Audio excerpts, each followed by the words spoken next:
Welcome to Nutshell Sports, and today I will go over one key free agent signing that every NFC team should do. First, we have the Packers. The Packers should sign wide receiver Golden Tate. Golden Tate is a great slot receiver that really helps fill a huge void for the team. He's a very solid vet that recorded 35 catches for 388 yards and 2 touchdowns last year. He shouldn't cost too much, which is good for the Packers as they don't have much cap space. Next, we have the Chicago Bears, who should sign Jaquiski Tartt. He is a great strong safety who won't cost that much. And with the addition of Tartt, the Bears can get back to playing Eddie Jackson as a true free safety where he shines the most. Next, we have the Lions, who should sign Denzel Perriman. He will bring good veteran presence and be a great interior linebacker, which is a position that the Lions have struggled at for years. In just 13 games, Denzel last year recorded 48 tackles. He can be a cornerstone of this defense as Dan Campbell tries to rebuild in the upcoming years. Next, we have the Vikings signing Nick Easton. Nick Easton is a guard from the Saints and has been overall very solid throughout his career, and he'll help bring some stability to a struggling offensive line. Next, we have the Cardinals signing Deshaun Jackson.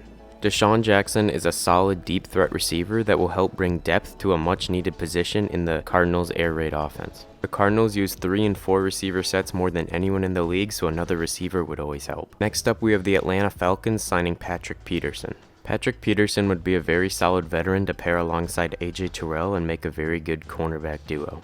Peterson had 3 picks and 8 passes defended last year. This type of production would help out immensely in the struggling Atlanta secondary.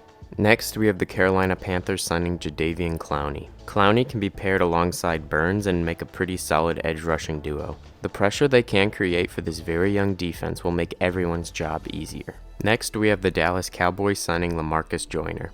LaMarcus Joyner was recently released from the Raiders, but is a very solid safety that can help this struggling secondary that the Cowboys have. For a team that looks like they want to compete now with Dak's new contract, his leadership could be very valuable. Next, we have the Saints signing Richard Sherman. Although this may surprise some people, this Saints team will look very different in just a few weeks after they cleared a bunch of their cap issues. So Richard Sherman makes plenty of sense as he's a good, cheap veteran that can help them still compete and win now like Sean Payton wants. Next, we have the Giants signing Corey Linsley. Corey Linsley is an all-pro center last year for the Green Bay Packers and will help shore up a Giants offensive line as they plan to build around Daniel Jones. Next, we have the Eagles signing T.Y. Hilton. This will help bring a veteran presence and extra depth to a young and injury-prone Eagles receiver core. On top of that, T.Y. Hilton does not look like he will cost much, and the Eagles do not have much cap space at all. Next, we have the 49ers signing Sammy Watkins. Sammy Watkins has been mainly a depth piece for the Chiefs, but can help be a very solid veteran number 2 receiver for Jimmy Garoppolo and the 49ers. Next, we have the Seahawks signing Ryan Kerrigan. After cutting Carlos Dunlap, the Seahawks made an already bad edge rush even worse. Kerrigan has recorded 5.5 sacks in each of the last 2 years and can really help shore up the edge position. Next, we have the Buccaneers signing Jurrell Casey.